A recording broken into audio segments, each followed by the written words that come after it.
សួស្តីបងប្អូនទាំងអស់គ្នាថ្ងៃនេះខ្ញុំនឹងបង្រៀនអំពីប្រមាណវិធីគុណយើងមើលទាំងអស់គ្នាមកដើម្បីគុណលេខយើងគុណពីក្រោមឡើងទៅលើយើងគុណពីទងរាយមុនមកលេខ3នេះគុណឡើងទៅលើទៅមកលេខ2លេខ1យើងគុណទាំងអស់គ្នា3 4ដង12សរសេរលេខ2 10ត្រាតុក1 3 2ដង6 6បូកនឹង1 7 3 0ដង0អញ្ចឹងលេខចំនួនណាក៏ដោយគុណមួយ0គឺ0ទាំងអស់3 7ដង21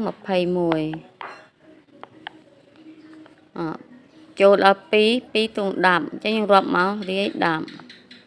2 4ដង8ដាក់ក្រោមទង10មក2 2ដង4 2 0ដង0 2 7ដង14ចា2 7ដង14ចេញក្រៅមក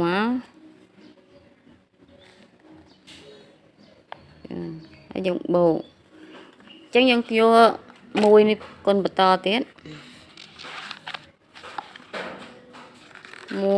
ទងរយអញ្ចឹងយើងរាប់មករាយ10រយចុចឲ្យហើយមក1 4ដង4សាថ្មី1 4ដង4 1 2ដង2 1 0ដង0 1 7ដង7ហើយយើងទម្លាក់វាមកយើងបូកទម្លាក់លេខបន្ទាត់ទៀតចឹងយើងមើល2អត់មានអីបូកទម្លាក់វា8បូក7 15 សរសេរលេខ5 10ត្រា1 1បូក0 1 1បូក4 5 5បូក4 9 1បូក0 1 1បូក2 3 2បូក4 6 6បូក0 6ដដែល1បូក7 8ចូលមួយទៀត3 5ដងនេះ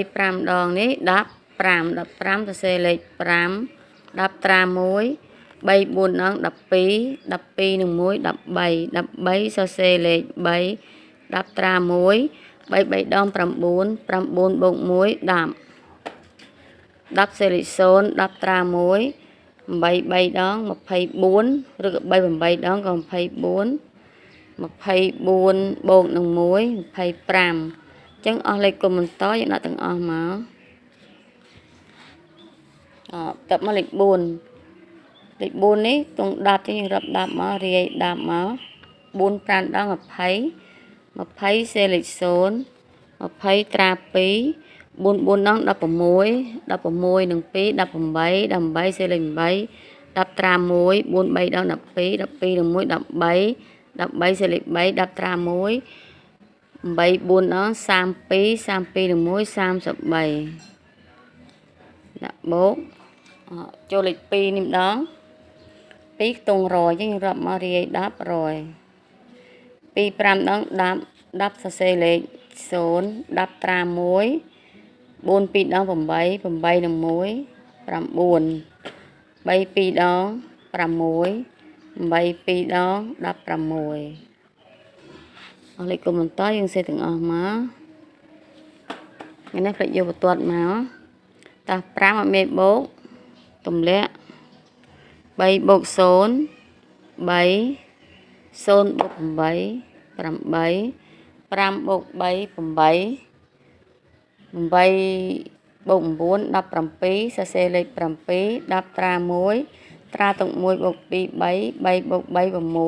6បូក6 12 12សេលេខ2 10ត្រា1 1បូក3 4 4បូក6 10 10សេលេខ0 10ត្រា1ត្រាតុក1បូក1 2អញ្ចឹងលេខគុណយើង3តុងនេះគឺមានតែប៉ុណ្្នឹងឯងបងប្អូនឆ្ងល់តាណាអីចាំខមមិននៅពាក្យខាងក្រោម ហើយចាំជួយចែករំលែកនឹង comment ផងចាអរគុណច្រើនជម្រាបលា